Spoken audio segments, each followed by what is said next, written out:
Welcome, my name is John Consemulder. Welcome to Healing Sound Movement Television. Go to HealingSoundMovement.com and our other worldpeacechild.com website. We have a special show this time. It's an honor and a privilege because I'm an author and a neuropsychologist. So I think we have a lot of resonance here. And my guest for this show is Dr. Joe Dispenza. And his website, of course, is drjoedispenza.com. But first, let me welcome you to this. Thank you, John. Thank you. And a joke first. I'm very happy you are actually sitting in this chair because I thought, well, if someone could make up his mind, it would be you, right? Yeah, sure. That's what you write about, making up your mind and changing our minds. So maybe to start for the general listeners, how did you get interested in the miswiring that something goes on, the conditioning, the programming in the brain, and also that we can reformat the brain, so to speak, and imprint new information into that wiring system so it becomes a new you, so that we don't become ourselves, but maybe a better self with more potential, right? Sure. You know, I think the biggest thing is that you never know how hard it is to change until you actually make an effort to change. So I've always been fascinated with human potential. I've been very interested in this concept called neuroplasticity. Yes. And plasticity tells us that we're not hardwired to turn out like our parents, or that we're doomed by our genes in any way, that we're marvels of plasticity and adaptability. And plasticity tells us that we're changed by every thought we think, everything we learn, every new experience we have, every dream we conjure up, every choice we make. Our brain literally reorganizes itself to reflect a new mind. Well, it begs the question then, if you keep thinking the same way, you keep acting the same way, and you keep embracing the same emotions every single day, then you stay status quo. So then to change then is to begin to create a new set of thoughts that, create a new set of choices that lead to a new set of behaviors, that create new experiences, that create new emotions. And teaching people that there is a science that change is possible has been my passion for the last 12 years.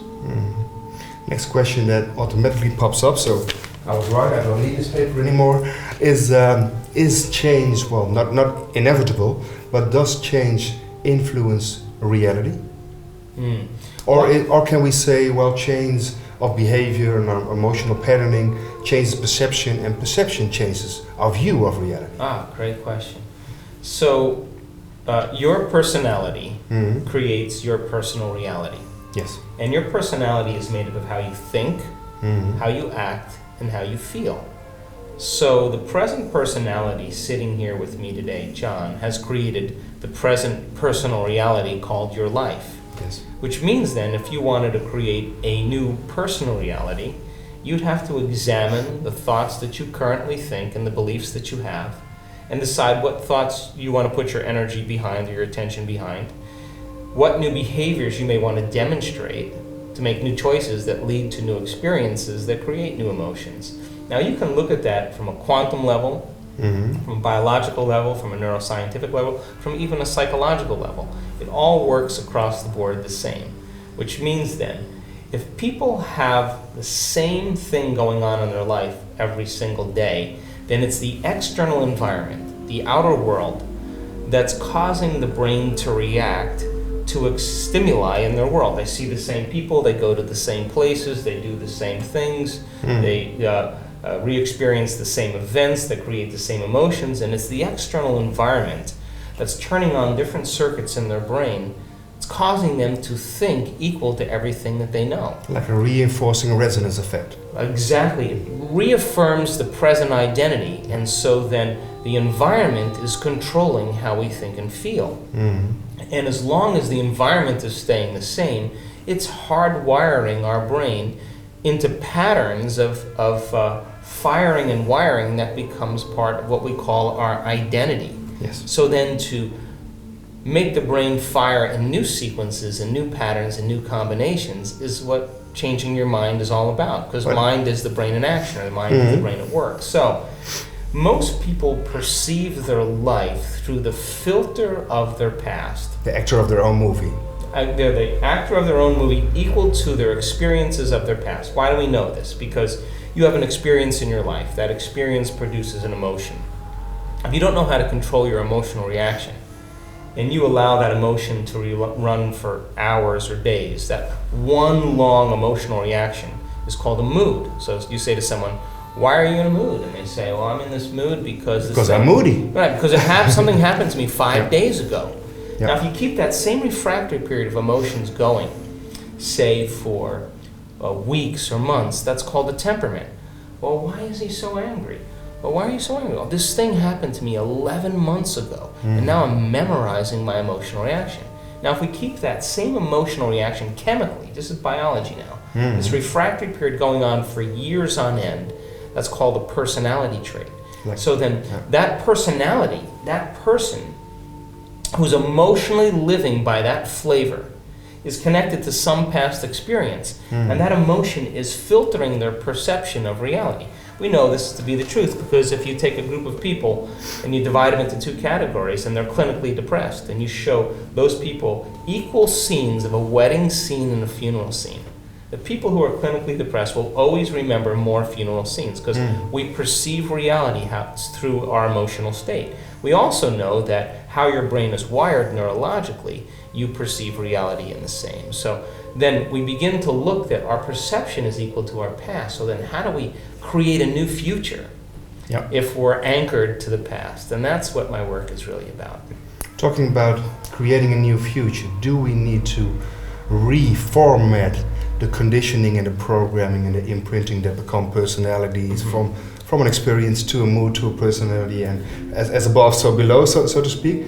Or do we just need to repattern the old paradigm with the new thoughts, or is it both? It's actually both, because what I've learned, speaking from my present state of ignorance, of course, is that the process of change requires unlearning and relearning.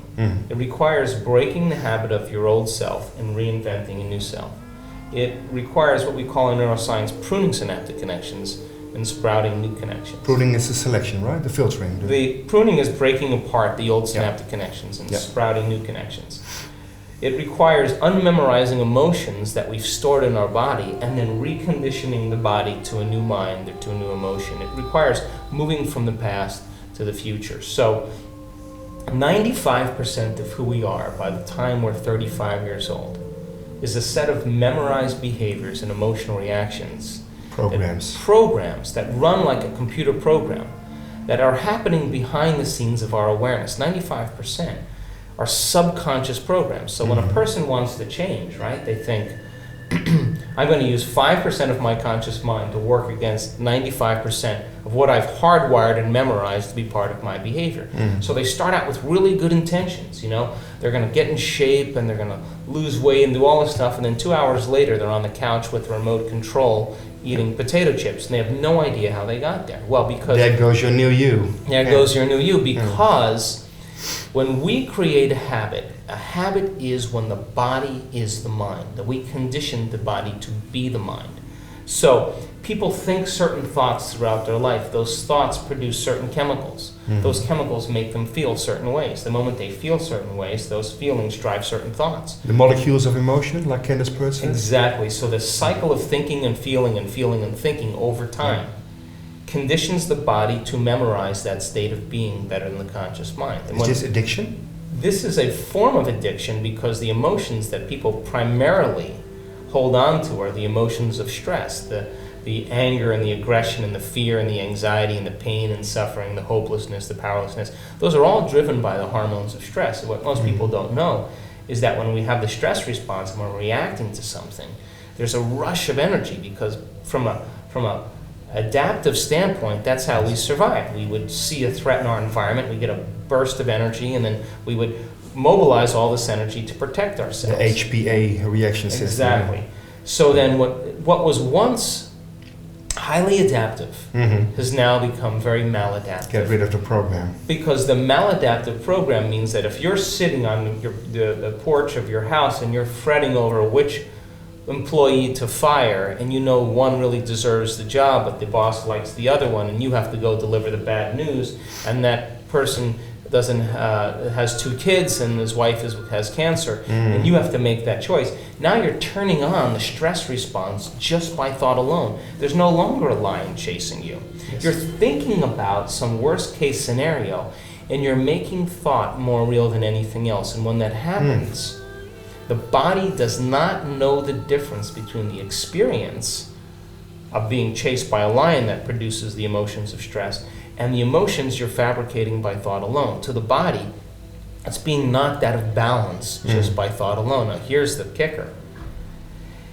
We can turn on the stress response just by thought alone, and the absolute biological fact is the hormones of stress begin to push the genetic buttons that create disease. Then by pure reason, we could say our thoughts make us sick. Well, then the question is, if our thoughts make us sick, can our thoughts make us well? So the epigenetics not from external stimuli, but from the inside world as a stimulus to change the on-off status of the genes. Because if you think about it, the external environment of the cell is still the internal environment of the body. Yes. How can 2 factory workers, both working side by side, both exposed to the same carcinogenic chemical, one gets cancer and the other doesn't? It's something greater than just the external environment. There has to be some internal environment. Now, the redundancy of thinking and feeling and feeling and thinking in that cycle keeps the same genes signaled to be turned on and the other genes turned off. And as the same chemical pushes the same genetic button, now we're headed for our genetic destiny. And that's why people wind up getting sick. What does this tell us about visualizations, affirmations? I mean, we could use making the subconscious conscious to actually imprint a new change, right? Yeah, because the whole purpose of meditation is to get beyond the analytical mind. Now, the analytical mind, John, is what separates the conscious mind from the subconscious mind. So when we close our eyes and we eliminate the environment and we begin to reduce the stimuli that's coming through our senses, brainwave patterns in the thinking brain actually slow down. And when they slow down, our brain begins to image and picture and concept more than have that chattering thinking voice in our head. It's a different type of stream of consciousness. Yes. And when we get beyond the analytical mind and we enter into the operating system of the subconscious mind, that's where we can make the most measurable changes, because most people are trying to change by using their analytical mind. And that actually makes more trouble than anything else. It actually reaffirms the condition. It makes it worse to try. Worse, yeah. Not trying is a better solution than trying in the first place. Now, is this also the secret to concept we see in the biophysical health model, the information medicine model, coherence and entrainment, resonance, those things you could also extrapolate, I would think, towards the consciousness model, right? Absolutely, because look, we know as a scientific fact, when you have an angry reaction to something in your life or a fear reaction to something in your life, the body mobilizes all that energy for the emergency situation. But what happens is the brain wave patterns that are created from those chemicals of stress create what's called incoherence. In other words, you have waves that are all moving in different directions, and that incoherent signature that's created in brainwave patterns is very disorderly. And what happens is different compartments of the brain that normally were communicating with each other are now divided against themselves. They're no longer firing together. They're no longer firing together. So you're like a person with a multiple personality disorder, but experiencing all those personalities simultaneously. You're fragmented. Now, when people move into those elegant states of consciousness where they're able to move into beyond their analytical mind, the brain does something very natural, and what it wants to do is to create order. And the brainwave patterns that are created, that coherence or that resonance or that synchrony, those patterns are very organized patterns, and that rhythmic organized pattern that's created in the brain is allowing different compartments in the brain that were no longer communicating with each other all of a sudden starting to hold hands. Now here's the beauty behind that. Your brain as part of your central nervous system, which is connected to your spinal cord, which has spinal nerves that go out, and your central nervous system controls and coordinates all other systems. So in a state of incoherence, or disorderliness, the message that's going from the brain to the body and communicating with all the other systems is creating an incoherent message to the digestive system, and then the timing goes off. To the cardiovascular system, the heart begins to become arrhythmic. To the immune system gets the wrong signal, and all of a sudden it makes unhealthy cells. But when we move into this state of coherence, that orderliness, the message that's traveling to the body is highly organized. Self-organization. And that autopoietic system causes the immune system to get jump-started. Yes. The cardiovascular system to move into heart rate variability, more balanced and coherence. And the digestive system becomes more organized because there's an orderly message now that's traveling to the body. So this whole new information, energy, psychology, and all of this new paradigm is pointing the finger towards a more orderly and more balanced energy system. Yeah, it's all about coherence. Because I was thinking, as a neuropsychologist, I know you also did biochemistry, right?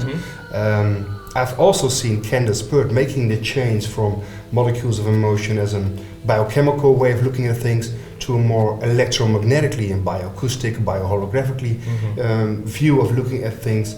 Would you say, and I know this, for us neuroscience, this is hard stuff because it's not genes and brain cells anymore, that maybe there's an underlying mechanism going on based on vibration, frequency, resonance. We talked about cycles, becoming entrainment of all the other functions. So the intelligence of the body, is it the brain that's the master of this intelligence, or is it something ongoing? Whoa, well, let's talk about that. Did I ask you one question or five now? That's I'm okay. not sure, but okay. Yeah. But it's an amazing thought to have because, well, first of all, up until about 6 or 7 years ago, when information was discovered in laboratories throughout the world, it took 17 years for that information to make it into current textbooks. Yes. So we're living on yesterday's news, right? Yes. Now, with the birth of the internet and all this fabulous sharing of information, things have sped up very dramatically.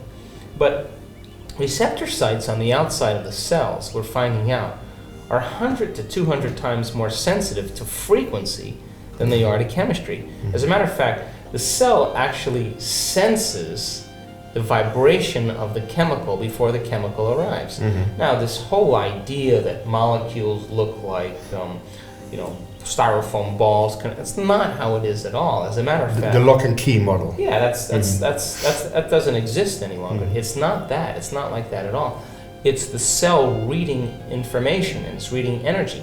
Now, chemistry is the downward causation of consciousness. Second-hand effect. It's a second-hand effect. It's a second messenger to a shift in consciousness. And a slower messenger. And a slower messenger. It's the mass, it's the effect in mass. Now, think about this. The one atom is 99.99 with 13 zeros after it, percent nothing. Rich emptiness. Rich emptiness, and 0.00 with 13 zeros with a 1 at the end, percent particle. So we're more energy than we are particle. We use our senses to define reality, and we're immersed in the dream. So it appears that things are solid, but in fact, there's a lot of empty space going on, and that empty space is information. And so field energetics. Field energetics. Now, if we keep our attention on the 0.000000001% of reality, the particle, we're missing out on possibility, right? We're missing the point of all those zeros. That's right. We're missing all of that. So the new science is actually pointing the finger towards that possibility. And now you can't have this conversation without thinking about consciousness, because... And the void, the ether. And the ether, because all of this matter is springing forth from nothing. So then it begs the question then, how do we begin to influence energy? How do we begin to influence matter? How do we begin to influence or shift in consciousness that produces a downward causation of effects from mind all the way to the gene or to the cell? The real mind-body research. The real mind-body research. And so we know biologically that, as we said, the hormones of stress cause us to become more materialists, because When you're under the gun of the fight or flight nervous system and you're being chased by a lion, you're only concerned about three things. You're concerned about your body, like, I better take care of this thing. You're over-focused on the environment. Where the heck am I going to run? And how much time do I have to get there? So the body, the environment, and time. We become materialists. As a matter of fact, us as quantum observers focus on the particle, and we eliminate all that other potential. And because of that, we feel separate from possibility. And we feel like everything's actually solid. Now, those hormones of stress create the emotions of anger and aggression, and hatred and fear and anxiety, and they endorse the ego to become selfish, self-serving, self-indulgent, self-important, self-aggrandizing. It's all about the self, but the self is being identified as a body in the environment and in time. That's not who we really are. Because when we're in that creative state, when you and I are actually creating something, we actually go to being nobody, to being no thing, to becoming no time. So how do we change ourselves if our own selves do not even exist? Yeah, that's the quandary, because when we're in that state, we have all the biological machinery to do this because of the size of the forebrain and the frontal lobe. The frontal lobe is like a volume control. When you're truly focused and you're truly paying attention, your frontal lobe lowers the volume in the circuits in the rest of your brain that process time and space. So when that happens, you forget about you. You forget about your identity. You go from being selfish to being selfless. You go from being ego to being egoless. You become nobody. You're not a body. You become pure consciousness. I am not my body. That's right. And when you are pure consciousness, when you're in that state, the only way that we have dominion over our bodies, our environment, and time is to first become nobody, no thing, and no time. We have to become pure consciousness to begin to change any of those elements. And so demystifying that to some degree means that we have to break beyond the addictions of those survival emotions. We have to lay down the very aspect of ourselves that we've used our whole life to get what we want in order to get something greater. Because when you're truly in that state of creation and you're no longer thinking and feeling in that same cycle, the energy that's sitting in those hormonal centers moves somewhere, and it moves right up to your heart.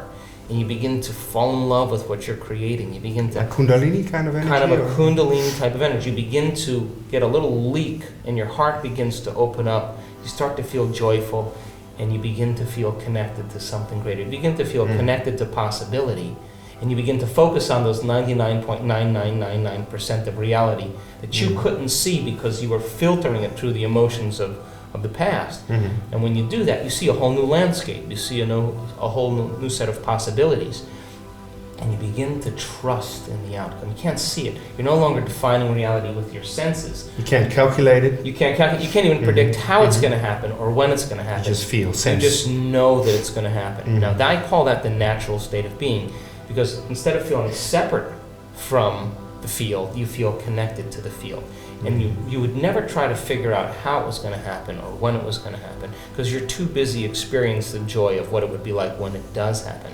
Now, getting people to make that switch from survival to creation is not very easy, because people will reaffirm their identity or their personality through those emotions that are connected to past experiences. They'll reaffirm those past experiences to validate why they are the way they are. Is this resistance, blockages, or is this cognitive dissonance, or is it all? It's all of that, and it's really we have been conditioned and hypnotized into believing that we have to live life as victims. And we have to live and complain about our problems and blame somebody else and make excuses. That is really saying the environment is controlling us. Now, I'm saying just the opposite. Sure, the environment is always giving us information, and when we're experiencing the environment is turning on different circuits in our brain and genes in our body, and we're thinking and feeling in certain ways. The environment is regulating that, but I'm saying that there's a strong possibility, according to the quantum model, instead of living by cause and effect, to actually cause and effect. If you change how you think and feel, independent of the environment, now you're beginning to ask a fundamental question, which means, if I'm the quantum observer of reality, and I'm changing neurologically the wiring in my brain and epigenetically the genes in my body, and I get up for my meditation, not the same person who sat down, as somebody else, an elevated sense of self. And I can maintain that modified state of mind and body my entire day. Get ready, because something unusual is going to happen in your life. That's the law. So now we're causing an effect, but we're doing it by thought alone, because now we're no longer living by that Newtonian principle of that we need something outside of us to make us feel certain ways. We're actually saying the opposite, according to the quantum model. You're going to give thanks for the experience ahead of the actual experience until your body, as the unconscious mind, begins to believe that future reality is happening to you now. Most people would say, why would I give thanks for my wealth if it hasn't come yet? Well, if you're living as a materialist, you wouldn't say that. But if you're living as a quantum creator, you would say, because my body doesn't know the difference between the actual event that creates the emotion and the emotion I felt. If your wealth didn't come, it's not just materialistic, but also reductionistic would be the... I'm thinking three things here, if I can interrupt a little bit. Rupert Sheldrake with the morphogenetic field, but also the backward causation stuff he talks about, the stuff of William Broad, an ESP parapsychologist, an effect changing actually the cause. So what does this all mean? Also the change of the time perspective when you go in a non-local consciousness about our causal thinking, that there's a cause and an effect. Is it the other way around, or sometimes? Or in another state, alternate state of consciousness. You know, this is 2 bottles. We only have 6 hours. By two bottles of wine in about 4 hours. This is a fundamental question, because I absolutely believe at this point that time is not linear.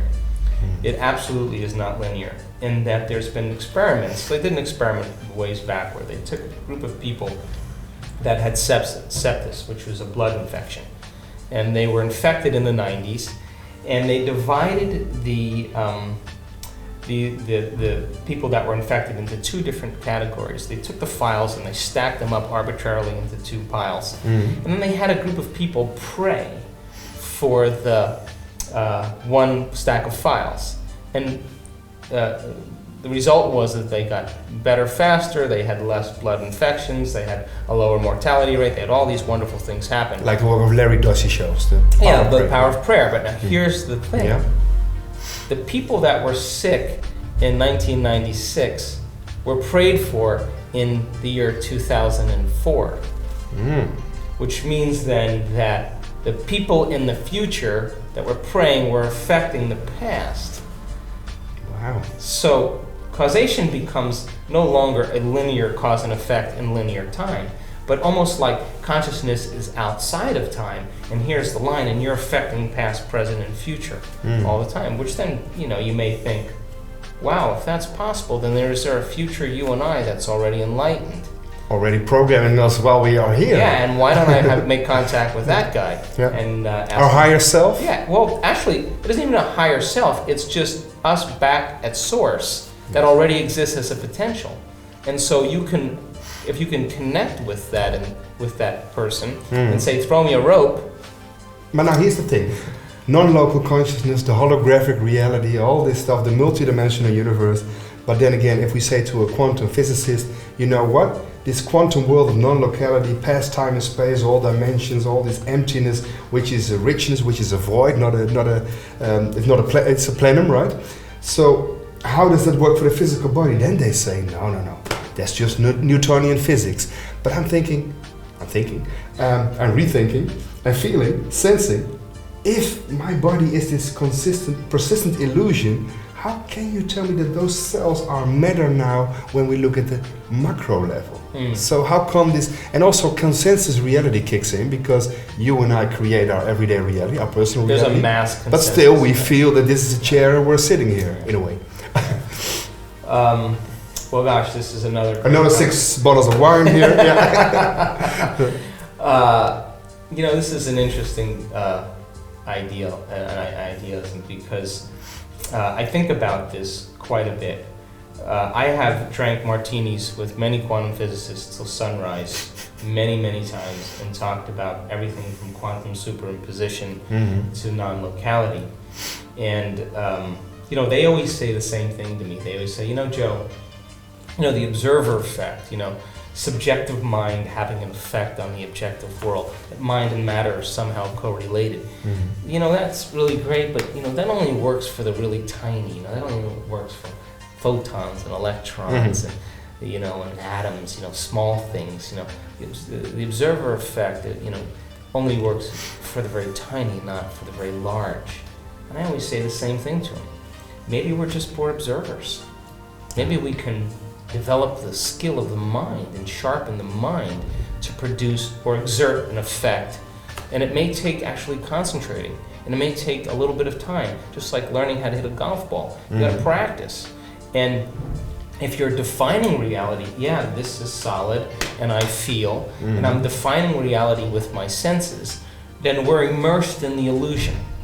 We are immersed in the dream. Living the dream within the dream. We're in the fractal dream itself.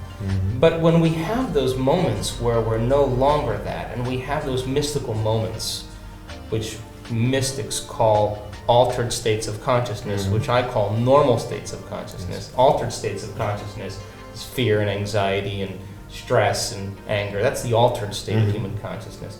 But we have those moments where we're no longer using our senses to determine reality, but we're now a greater level of consciousness, and a greater stream of consciousness is moving through the brain to produce a different level of mind. We see through the illusion of this, and we see that we are connected to something greater, and that the physicalness or the materialness of this begins to change to things vibrating, to things dancing, to things breathing, that everything is moving and alive. We're just separate because we've been genetically programmed and conditioned to be in the matrix, in a sense. It becomes our reality. It becomes our reality. Now, climbing out of that, going from space-time to time-space, making that shift, I think is what every great charismatic leader was trying to tell us. But we can't just say this is an illusion, because if you and I went outside today... Like snap out of it. Yeah, it's not like that. If we went outside and we sat in our bathing suits tonight outside the hotel here... How did you know? We would say that this doesn't feel like an illusion, this feels very real. Or if you jumped off the top of the building here and you landed and you on the ground and you would feel pain, that's not an illusion. It's a hell of an experience, but... It's real. Yeah. It's real. So... when we begin to demystify the mystical and we use training to begin to make slow, measurable steps, then when you have those unusual experiences, you reframe reality, you get another piece, and you begin to say, well, if I healed myself of cancer or MS or warts or whatever people heal themselves of, if I can heal myself, then I should be able to heal someone else. Now you're going for a bigger paradigm. And if I can heal someone else with a touch, maybe I can heal with a look. If I can heal with a look, maybe I don't even have to look. And how far do we want to go? If I can heal one, why can't I heal 5 at the same time?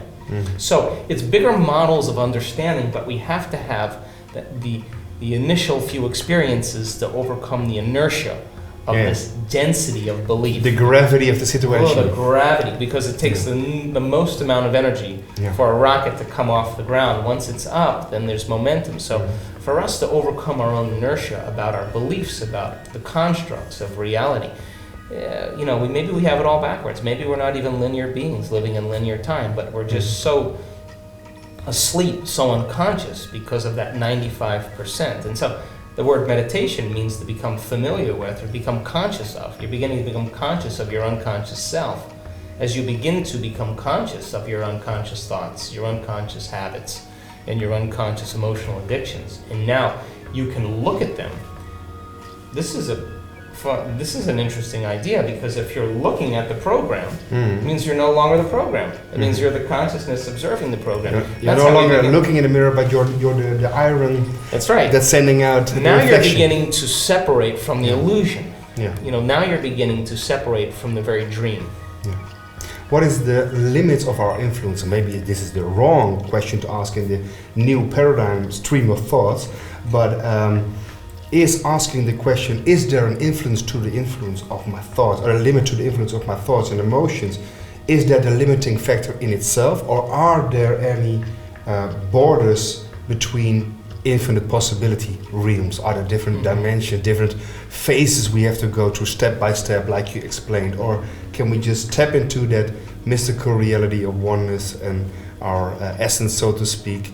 What's the balance between those? I think there's a lot of variables, John, that determine that. I mean, we're living in wild times right now. I mean, we're living in an age where technology is becoming so necessary, and people become so addicted to the brain chemistry of technology that we may be disconnecting from nature. We can't keep up. And we can't keep up, and we're multitasking. And the sun is going through an evolution with its solar flares. The Earth is going through her transformation. There's the electromagnetics, you mean? Yeah. And there's galactic alignments going on. This is an amazing time that we chose to be alive. Space weather, yeah. So we have a lot of external influences that are shaking up, reality. And if the sun is emitting billions of tons of photonic emissions, and that photonic emission is a frequency, and frequency carries information, we got a lot of things going on in terms of a quickening of possibility. Is the cosmos facilitating our consciousness shift? I absolutely believe that. Now, that being said, I'll also say that that there's enough information now readily available for people on the internet that it was like 20 years ago you had to go to an expert or go to a library to ask a question. Think about every model that's breaking down. Think of the medical model. 25 years ago, you were diagnosed with a disease, you went to the doctor, she said, you have this disease, I'm going to do this procedure, you signed on the dotted line, and that was the end of the story. Fast forward to today. Person goes in the doctor's office, and the doctor says, you have this condition, and they go, okay, and then what are the first thing they do is they go home, they get on the internet, and they research it for 2 hours or 3 hours, and they learn more about the condition than the doctor. Then they show up at the doctor's office, and they say, hey, I want to try this therapy. And the doctor said, oh, that's no good. And they say, really? Time to find a new doctor. Now, people are beginning to empower themselves with information. He doesn't have the condition, but the conditioning. That's right. So people are beginning to take their power back in terms of being at cause. Now, take that, and this is my inherent belief. This is a time where people don't only want to know, but they want to know how. How do we apply all this stuff? So you get enough people, a collective group of people, not only just thinking peaceful thoughts. That's not enough. Not enough. You got to demonstrate peace. You can't fight against the war and then be at odds with your neighbor. That's mind doing one thing and body doing something else. You can't pray for a new life with your conscious mind but feel guilty.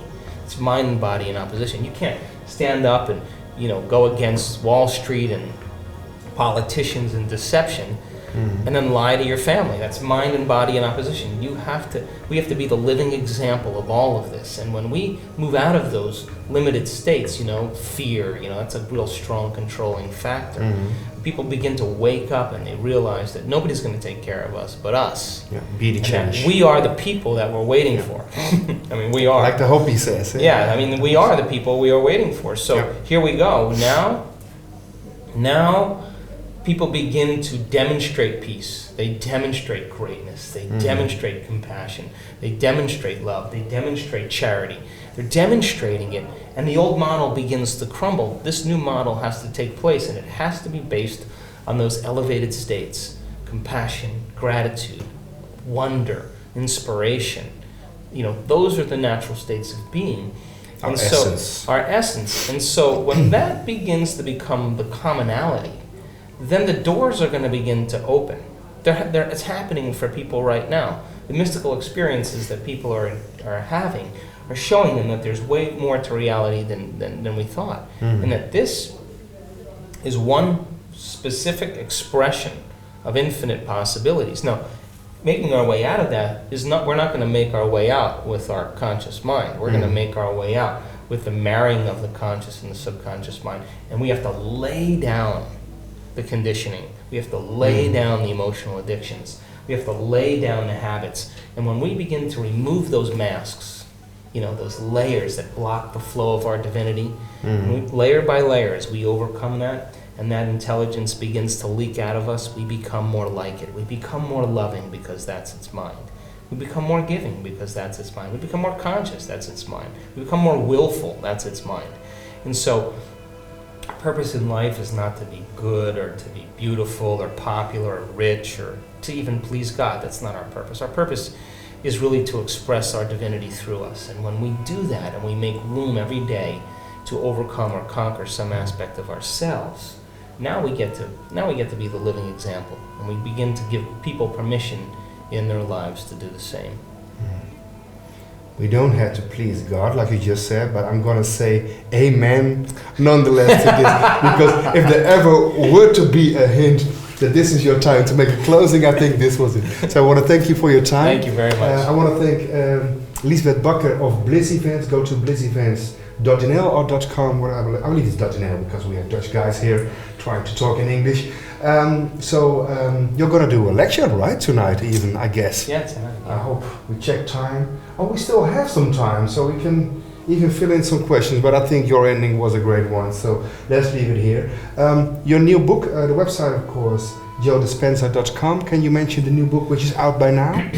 Yes, the website is drjoedispenza.com, and the new book that is coming out in the United States next week, actually, is called Breaking the Habit of Being Yourself, How to Lose Your Mind and Create a New One.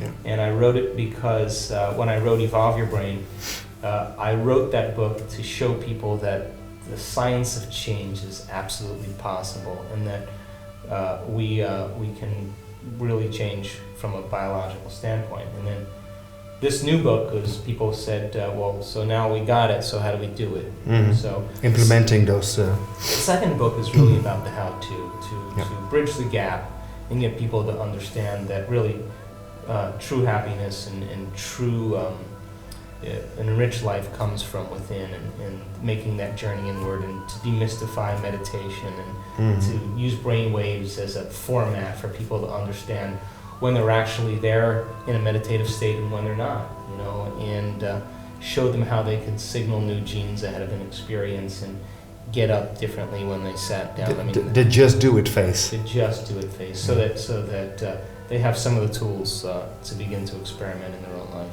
I talked to Limmer Taggart about this bond we talked about before, and also I talked to Bruce Lipton. Of course, you know him personally, the biology of belief. And I think the current state of affairs in the world is helping now, because we are collectively losing our minds. So I think the next step is an easy one.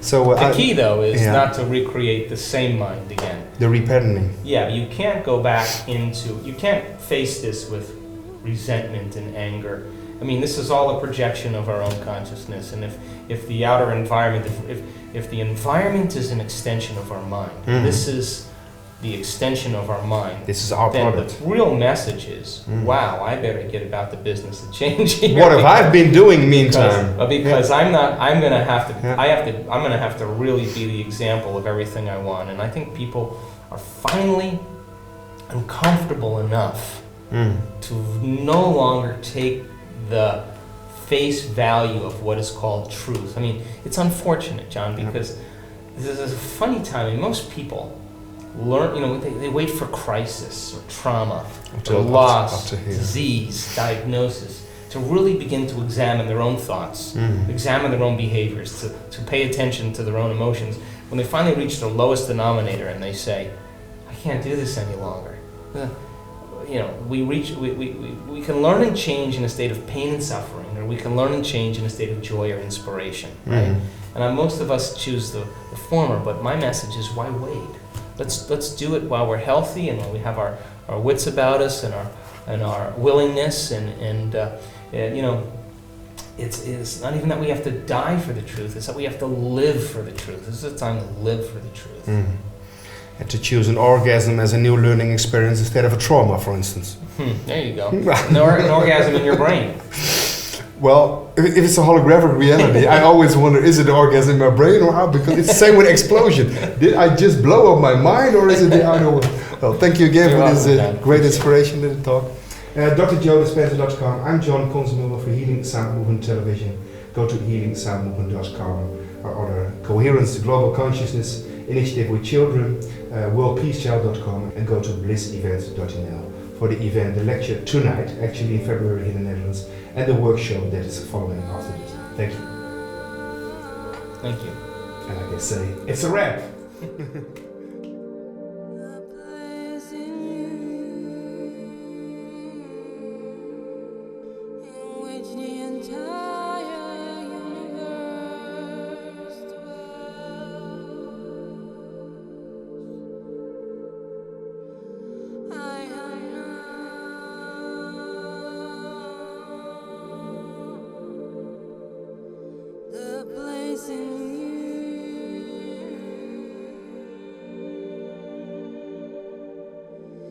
Which